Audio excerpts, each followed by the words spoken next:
तालियों के साथ अभिनंदन करें। हमारे स्कूल की नर्सरी आया अनिता जी का, इन्हें जोनल अवार्ड से सम्मानित किया गया है।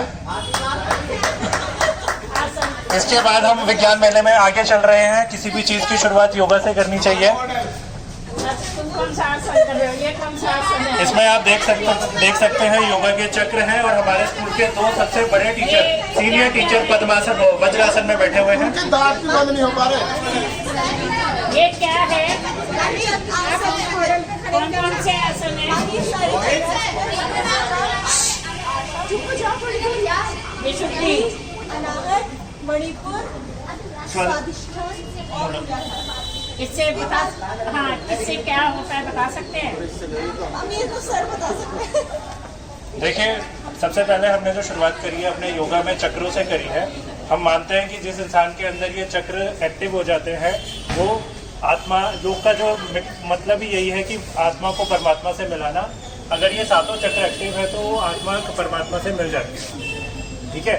और ये चक्र सब में होते हैं, लेकिन हमारी जो जीवनचर्या होती है और जो हमारा दिनचर्या होता है उसके हिसाब से इनमें ना ब्लॉकेज आ जाती है।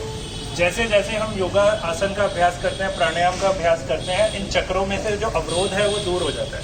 और जब इन चक्रों में एनर्जी ऊपर से लेके नीचे और नीचे से लेके ऊपर तक फ्लो करती है, उस दौरान हमारे ये चक्र एक्टिव हो जाते हैं। इनको एक्टिव करने के लिए नीचे हमने अलग अलग तरीके के काउंटर पोज और फर्स्ट पोज बताया गया। जैसे चक्रासन करें, चक्रासन के बाद हल आसन करें, बैलेंसिंग करें, नटराज आसन करें। सबसे ज़रूरी है बैलेंसिंग आसन, क्योंकि जब हम बैलेंस करते हैं ना तब हम और कुछ सोच नहीं सकते, सिर्फ इस चीज़ को सोचते हैं कि हम अपने आप को गिराए ना। तो बैलेंस करने में हमारा ध्यान एकत्रित होता है, तो हमें बैलेंसिंग पोज जो है वो ज़्यादा करने चाहिए। जैसे नटराज आसन है, और अगर आप नीचे देखेंगे तो वृक्ष आसन है, सूर्य नमस्कार भी पूरा बैलेंसिंग के ऊपर ही है। अब थोड़ा आगे चलते हैं। अब हम योगा आपको खा के दिखाएंगे कि सबसे अच्छा और हल्का नाश्ता इडली। क्या बनाया है? इडली। क्या बनाया है? इसमें क्या क्या गुण है? भाई बताओ। इसमें क्या बहुत ज़्यादा पौष्टिक है। ये हमारे सीनियर टीचर इडली खाते हो, इडली चटनी के साथ। दुनिया का सबसे ही हल्का नाश्ता, ना तला हुआ, सिर्फ बेल।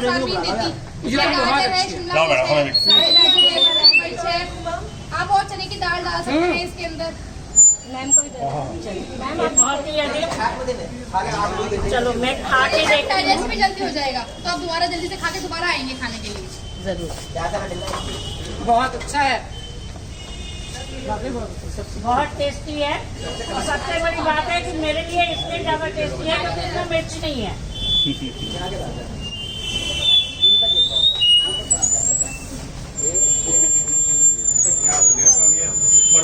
ये अभी बने हुए, और ये मैं बिना प्याज के हैं, ये प्याज वाला है। Very good.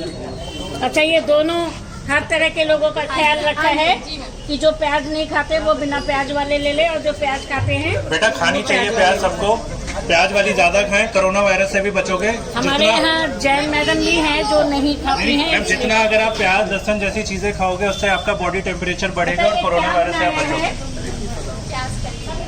ये क्या बनाया है? यमुना नदी पे मॉडल बनाया है। इसका टाइटल है दिल्ली में यमुना का सफर।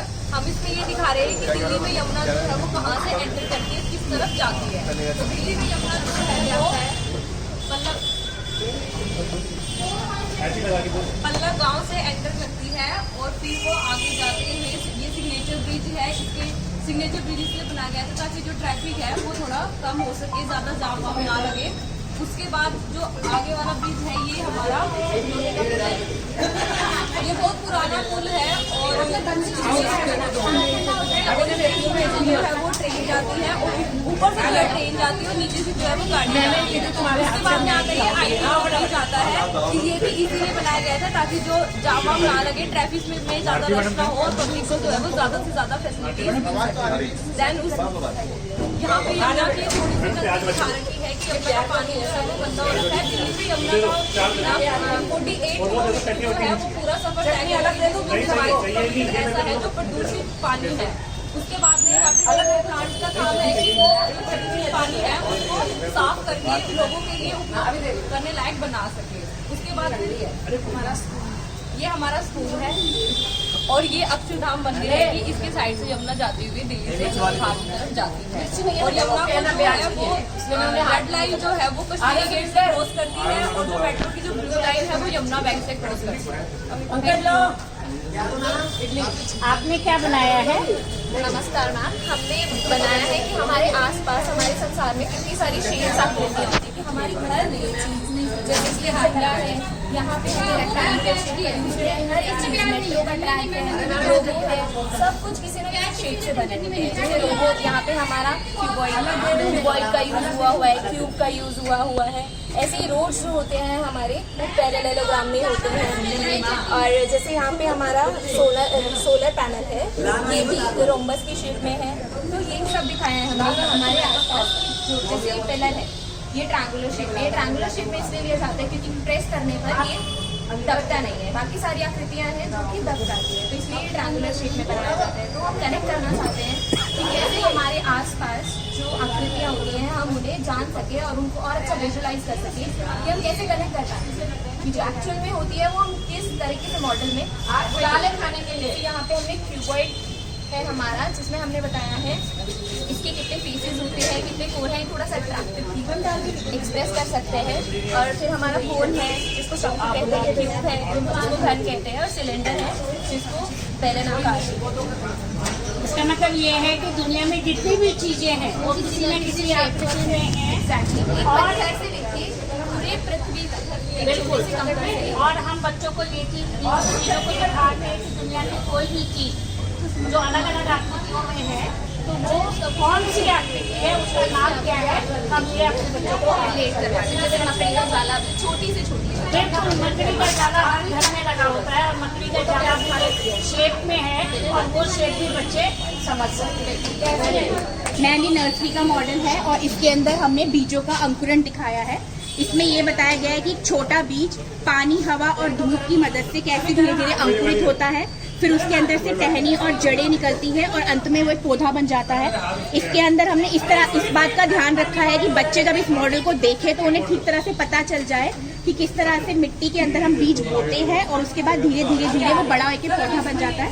क्योंकि नर्सरी के बच्चे होते हैं उनको समझने में बहुत प्रॉब्लम होती है, वो इतनी आसानी से कोई कॉन्सेप्ट नहीं समझ पाते हैं। तो इसमें एक एक चीज़ को हमने बहुत बारीकी से करा है कि इसमें हमने यहाँ पर एक बीज को पूरा दिखाया हुआ है, उसके अंदर छोटा सा पौधा भी निकाला हुआ है जिससे उनको मिट्टी वगैरह भी हमने करी है, जिस तरह से वो बिल्कुल रियल उनको वातावरण मिले, वो देख सके कि रियल में वो कैसे अंकुरित होता है और कैसे पनपता है।